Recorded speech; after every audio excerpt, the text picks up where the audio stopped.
Oil pulling அது எப்படி பண்ணுறது? காலையில் எழுந்ததும் எதுவும் சாப்பிடாமல் இதயம் வளத்தை வாயில ஊத்தி நல்லா கொப்பளிக்கணும், அப்புறம் அதை துப்பிடணும். இதுதான் ஆயில் புல்லிங்.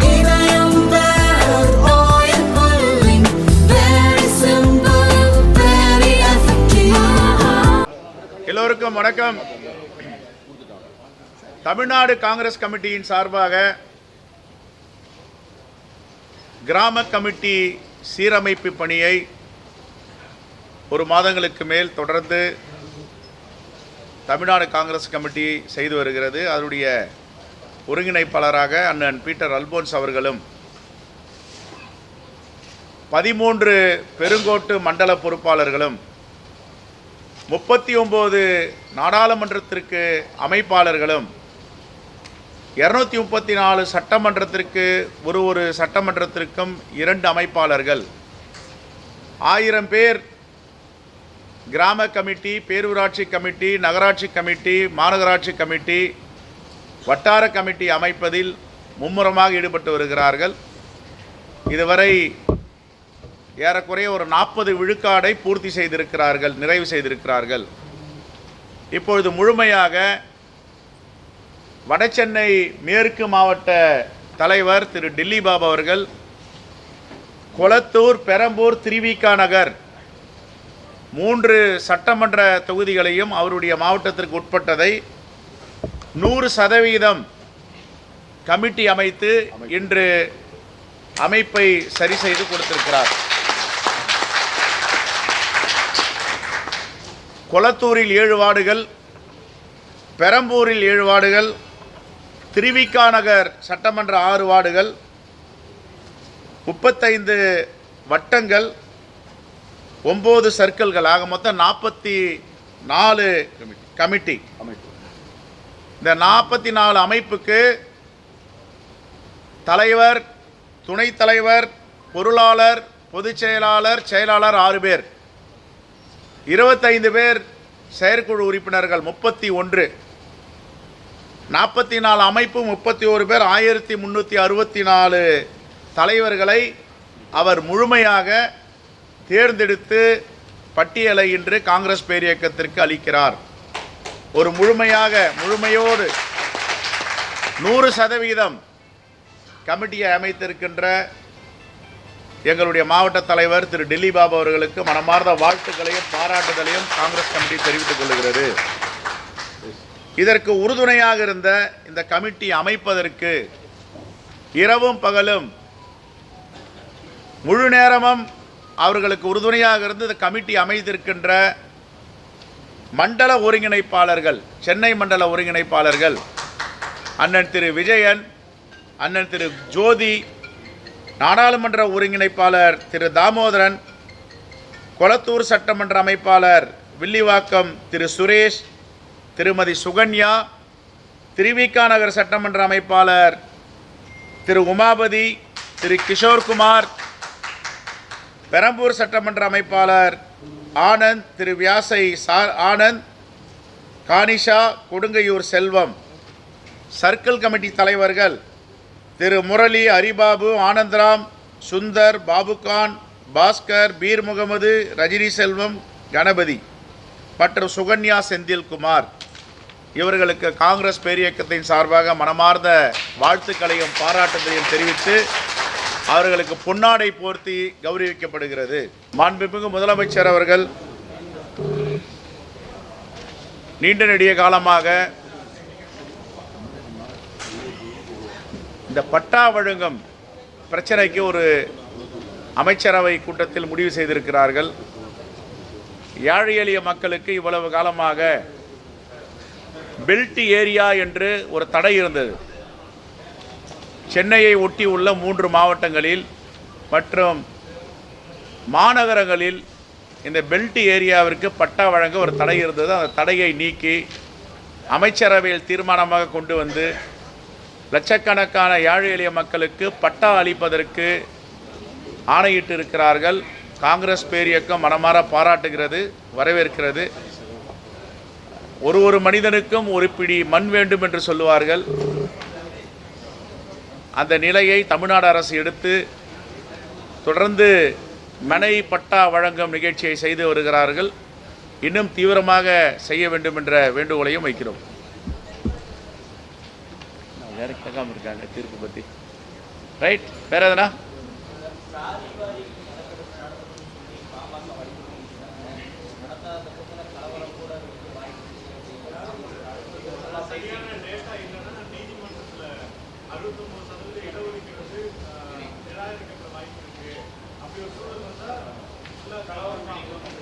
சாதிவாரி கணக்கெடுப்பு நடத்தணுன்றது எந்த மாற்று கருத்தும் கிடையாது. எங்கள் தலைவர் ராகுல் காந்தி தொடர்ந்து நாடாளுமன்றத்தில் சாதிவாரி கணக்கெடுப்பு நடத்த வேண்டும் குரல் கொடுத்துட்ருக்காரு. அப்போ தான் முழுமையான சமூக நீதி எல்லா சாதி மக்களுக்கும் சென்றடையும். அது மாற்று கருத்து கிடையாது. இன்னும் ஒரு படி போனால் தெலுங்கானா, கர்நாடகா காங்கிரஸ் ஆளும் மாநிலங்களில் சாதிவாரி கணக்கெடுப்பை எடுத்து முடித்திருக்கிறார்கள். காஸ்ட் சென்சஸ் எடுக்க முடியாது, காஸ்ட் சர்வே எடுத்திருக்கிறார்கள். அதை தமிழ்நாடு அரசும் செய்ய வேண்டும். அது மாற்று கருத்து கிடையாது. நாங்கள் சட்டப்பேரவையிலும் பேசியிருக்கோம். இதில் எங்களுக்கு மாற்று கருத்தே கிடையாது. சமூக நீதி அடிப்படையில் காங்கிரஸ் பேர் இயக்கம் என்றைக்கும் நிற்கும். நான் அன்புமணி ராமதாஸ் ஒன்று கேட்குறேன். எந்த அடிப்படையில் 10.5% இடஒதுக்கீடை எடப்பாடி பழனிசாமி அறிவித்தார்? உச்சநீதிமன்றத்தில் எதை வைத்து அதை தள்ளுபடி செய்தார்கள்? என்ன காரணம் என்பதையும் அவர் சொல்லணும். அவசரமாக தேர்தல் அரசியலுக்காக 10.5% வன்னியர்கள்னு அவர் அறிவித்தார். இவங்க அன்றைக்கி கேட்கணும்ல, இந்த எந்த சாதிவாரி கணக்கெடுப்பு புள்ளி விவரத்தின் அடிப்படையில் இதை கொடுக்குறீங்க? ஆனால் சில வன்னியர் அமைப்புகள் 10.5% எங்களுக்கு ரொம்ப குறைவு, இதை விட நாங்கள் அதிகமாக வாங்கிட்டு இருக்கோம் தேர்வாணையத்தில், தமிழ்நாடு பப்ளிக் சர்வீஸ் கமிஷன்ற வாதங்களும் இருக்குது. இன்னைக்கு பேசுகிற இதே வாய் ஒரு 4 ஆண்டுகளுக்கு முன்னாடி இதை இபிஎஸ்ஸை பார்த்து கேட்டிருக்கணும். நீங்கள் சாதிவாரி கணக்கெடுப்பு நடத்துங்கன்னு. அரசியலுக்காக பேசுவது என்பது வேறு, உண்மையிலே சமூக நீதிக்காக பேசுவது என்பது வேறு. இவங்க பேசுகிறதெல்லாம் சமூக நீதிக்காக கிடையாது, அரசியலுக்காக. ஆனால் தலைவர் ராகுல் காந்தி அவர்கள் தொடர்ந்து சமூக நீதிக்காக எல்லா மாநிலங்களிலும் சாதிவாரி கணக்கெடுப்பு நடத்தணும், அப்போ தான் முழுமையான சமூக நீதி ஒவ்வொருத்தரையும் சென்றடையன்ட்டு வலியுறுத்தி வருகிறார். அந்த அடிப்படையில் தான் காஸ்ட் சென்சஸ் எடுப்பதற்கு ஒன்றிய அரசு மறுத்தாலும் அந்தந்த மாநிலங்களை காஸ்ட் சர்வே எடுங்கள் என்று வலியுறுத்தி இப்போ செய்து கொண்டிருக்கிறார்கள். ஆல்மோஸ்ட் கடந்த வாரம் நான் கேள்விப்பட்டது தெலுங்கானாவும் முடிச்சிருக்காங்க.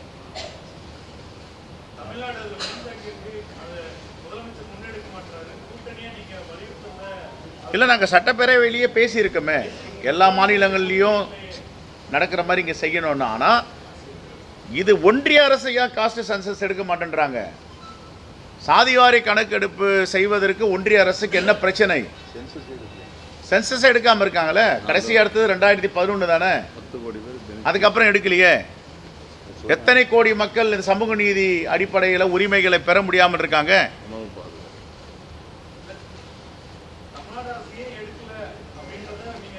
இல்லைங்க, 2 விஷயம்தான். காஸ்ட் சென்சஸ் ஒன்றிய அரசு தான் எடுக்க முடியும், அதில் மாற்றுக்கிறது யாரும் கிடையாது. இப்போ பீகாரில் எடுத்தாங்க, சுப்ரீம் கோர்ட்டில் ஸ்டேயில் இருக்குது, நீங்கள் யார் எடுக்கிறதுன்னு கேட்டாங்க. சென்சஸ் டிபார்ட்மெண்ட் யாருக்கிட்ட இருக்குது? ஒன்றிய அரசுக்கிட்ட இருக்குது. ஆனால் இதையே மீறிய தலைவர் ராகுல் காந்தி கேட்டுக்கொண்டதன் அடிப்படையில் காங்கிரஸ் ஆளும் மாநிலங்களில் காஸ்ட் சர்வே எடுத்து முடிச்சிருக்காங்க. ஆகையால் தமிழ்நாடு அரசுக்கு எங்களுடைய வேண்டுகோள், காஸ்ட் சர்வே நமக்கு என்ன அரசியல் அதிகாரம் இருக்கிறதோ அந்த அடிப்படையில் எடுக்கும்.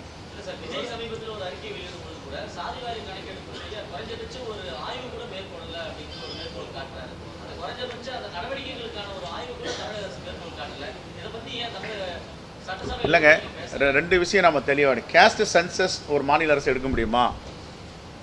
இந்த ஒரு கேள்வி இருக்கு. கான்ஸ்டியூஷன் படி யார் எடுக்க முடியும்? அரசியலமைப்பு சட்ட பிரகாரம் ஒன்றிய அரசு தான் எடுக்கணும். ஏன் ஒன்றிய அரசு எடுக்க மறுக்குது? இதை தான் ஒன்றிய அரசு சமூக நீதியை கொடுப்பதற்கு மறுக்கிறது.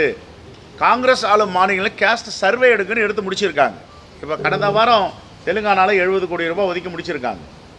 அது மாதிரி செய்யலாம். நான் என்ற கேட்குற கேள்வியெல்லாம் பாஜக கூட்டணியில் இருக்க டாக்டர் அன்புமணி ராமதாஸ் ஏன் இதை வலியுறுத்த மாட்டேன்றாரு?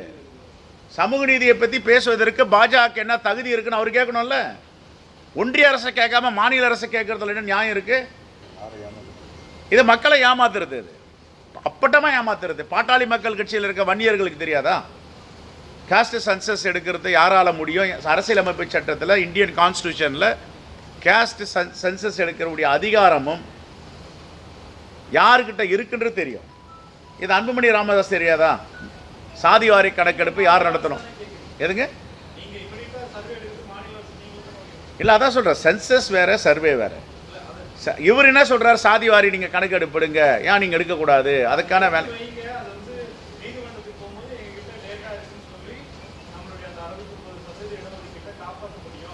இல்லை, ரைட்டுங்க. இல்லை, நான் கேட்குறது நீங்கள் கேட்ட கேள்விக்கு பீகாரில் எடுத்தாங்க, கர்நாடகாலையும் எடுத்திருக்காங்க. பீகாரில் இன்னைக்கு எதுக்கு உச்சநீதிமன்றத்தில் தடையாணை வழங்கியிருக்காங்க? உங்களுக்கு அதிகாரமே இல்லைன்றாங்க. இந்தியன் கான்ஸ்டியூஷன் பிரகாரம் ஒரு மாநில அரசு சாதிவாரி கணக்கெடுப்பை எடுக்க முடியாது அப்படின்னு ஸ்டேல இருக்கு. எடுங்கன்னு சொல்கிறேன் சார், நாங்கள் எடுக்க வேணாம்.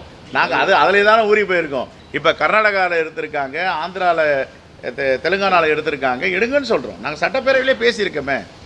சாதிவாரி கணக்கெடுப்பு நடத்த முடியாது, சாதிவாரியுடைய விவரங்களை சர்வே பண்ணலாம், எடுக்கலாம்.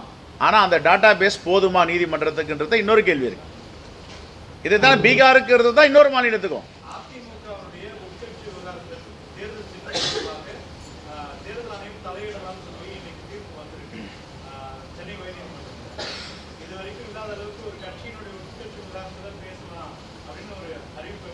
இது பின்னாடி யார் இருக்காங்கன்னு உங்களுக்கு தெரியாதா? இது பின்னாடி பாஜகவுடைய சித்து விளையாட்டு இருக்கிறது. மிரட்டல். பாஜக என்ன பண்ண? மிரட்டி பார்ப்பாங்க, வழக்கு போடுவாங்க, நெருக்கடி கொடுப்பாங்க. சரண்டர் ஆகிடுச்சுன்னா எல்லாத்தையும் திரும்ப பெற்றுக்குவாங்க. இதுக்கு முன்னுதாரணம் ஆந்திராவில் தெலுங்கு தேசம் கட்சியுடைய சந்திரபாபு நாயுடு கட்சியில் இருந்த 3 ராஜ்யசபா உறுப்பினர் ரமேஷ், சௌத்ரி 3 பேர் இடி ரைடு பண்ணாங்க, வழக்கு போட்டாங்க. நிறைய வைடூரியங்கள், தங்கம், பணம், ரொக்கம், ஷேர் சர்டிஃபிகேட், டிபெஞ்சர் எல்லாத்தையும் பறிமுதல் பண்ணாங்க. கோர்ட்டில் சொன்னாங்க இவ்வளோ பெரிய ஊழல் பண்ணியிருக்காங்கன்னு. அவர் உடனே பாஜகவிலேருந்து விலகி, தெலுங்கு தேசத்துலேருந்து விலகி பாஜகவில் இணைஞ்ச உடனே எல்லா வழக்கையும் வித்ரா பண்ணிட்டாங்க. கங்கையில் குளித்த புனிதர்களாகிட்டாங்க. அஜித் பவார், ஷிண்டே, நிறைய பேரை சொல்லலாம். அது மாதிரி ஏன் இங்கே வெஸ்ட் பெங்காலில், மேற்கு வங்கத்தில் இருந்த சர்க்கார், நிறைய பேர் இருக்காங்க. அது மாதிரி நடவடிக்கை. இப்போ கூட என்ன, பிஜேபி கூட அலைன்ஸ் வச்சுட்டாருன்னா இதெல்லாம் திரும்ப பெற்று தேர்தல் ஆணையத்துக்கு அதிகாரம் இல்லை, இரட்டை இலை முடுக்கப்படாதுன்னு உடனே வரும். இதெல்லாம் வரப்போது பாருங்க.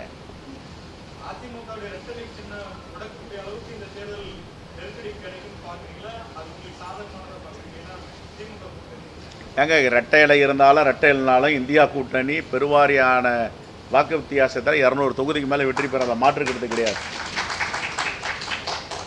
சமூக நல திட்டங்கள், மக்கள் பணிகள் தான் பேசப்போகுது இந்த தேர்தலில்.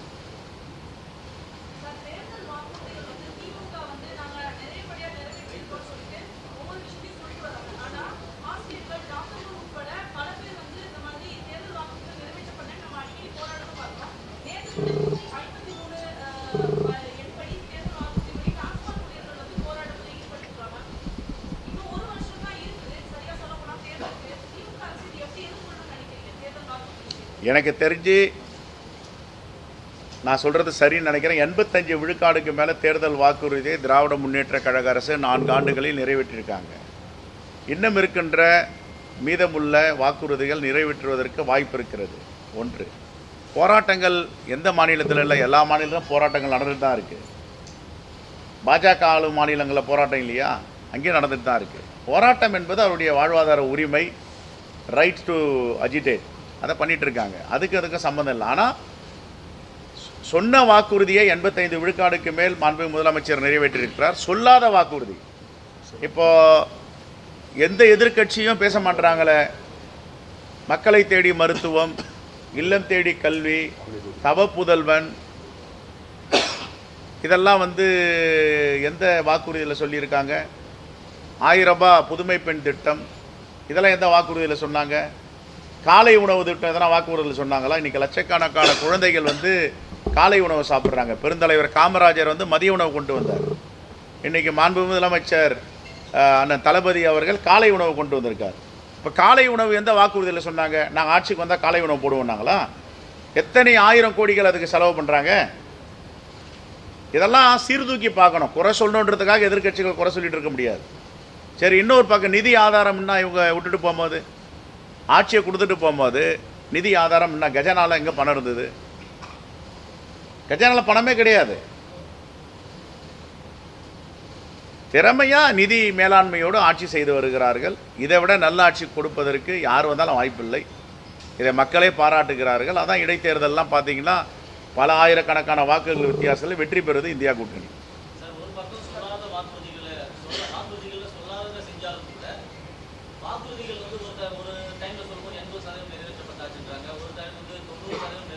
ஆமாம், 80க்கு அடுத்து 90 தானே. முரண்பாடுலாம் இல்லைங்க. 80க்கு அப்புறம் 70 வரக்கூடாது, 90 வரலாம்.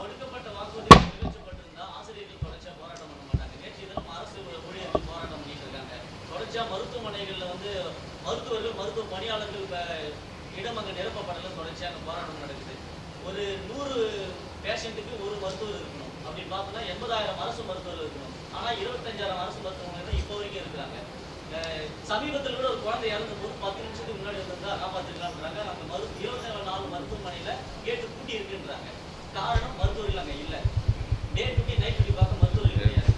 ஒரு மண்டலத்தில் 7 மருத்துவமனை தான் டே டியூட்டி பார்க்க 4 பேர், நைட் டியூட்டி பார்க்க 3 பேர். அங்கே லீவ் எடுக்கும்போது அந்த இடத்துல மருத்துவர் இல்லாமல் நர்ஸு வந்து டியூட்டி பார்க்க ஒரு சூழல் நடக்குது. இந்த மாதிரி சொல்லப்பட்ட வாக்குறுதிகள் நிறைவேற்றப்படவில்லை. தொடர்ச்சியாக அரசு ஊழியர்கள் வந்து எங்களுக்கு இந்த இடத்துல வந்து பணி நிரந்தரம் பண்ணணும்னு போராட்டம் பண்ணுறாங்க. டாக்டர்ஸ் எந்த ஹாஸ்பிட்டலையும் போதுமானதல்ல. இப்படி ஒரு ஸ்ட்ரக்சரே இங்கே சொல்லாத செஞ்சு மட்டும் என்ன பலன் ஏற்பட்டு. இப்போ மருத்துவத்துறை சொன்னீங்க. கடந்த வாரம் ஒரு ஆஃப் டே என் கூட வந்து மக்கள் நல்வாழ்வுத்துறை அமைச்சர் மாண்புமிகு மா சுப்பிரமணியன் இருந்தார். ஒரு மருத்துவமனை ஓப்பன் பண்ணோம். என் தொகுதியில் ஒரு மருத்துவமனை தரம் உயர்த்துக்காக இன்ஸ்பெக்ஷன் போயிருந்தோம். அப்போ அவர் பத்திரிகையாளர் சந்திக்குமா சொன்னார், இன்னும் ஒரு மாதத்தில் எக்ஸாம் வச்சு டாக்டர்லாம் எடுத்துட்டாங்க. இப்போ போஸ்டிங் போடுற வேலை நடந்துகிட்ருக்கு. ரேங்க் லிஸ்ட் வந்துட்டு இன்னும் 1 மாதத்தில் எல்லா மருத்துவமனைகளிலும் எங்கெங்கெல்லாம் காலி பணியிடங்கள் இருக்குது நிரப்பப்படும் அப்படின்னு சொல்லியிருக்காரு. நம்பர் 1. நம்பர் 2, சில இடங்களில் நீங்கள் கேட்ட மாதிரி குழந்தைகள் இறப்பு போயிட்டாங்க அப்படின்னும் போது இதையெல்லாம் தவிர்க்கணும். அதில் வந்து உங்கள் கருத்தில் வந்து நாங்கள் மாறுபடலை. சரியான முறையில் கவனிக்கணும்.